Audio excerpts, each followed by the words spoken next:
Karachi senior सहाफ़ी international press media council के additional coordinator Asia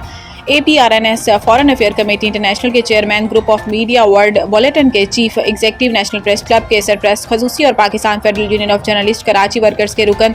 doctor Zakir Hussain Adil की ज़ेर सदारत इजलास मुनक्किद हुआ, जिसमें प्रेस क्लब, वेब चैनल, अखबारात और जराइद से वाबस्ता सहाफ़ियों आसिफ अकरम, जावेद महमूद अराई, अफजल वारसी, वहीद मंजर, मैडम राना, सजाद हुसैन, फ़हीम कुरैशी, सादिक अली, हिना मुश्ताक, इकबाल राशिद, शेख नदीम इकबाल, जाहिद शेख और दीगर ने डॉक्टर जाकिर हुसैन आदिल की दीरीना मौक़िफ़ को दूर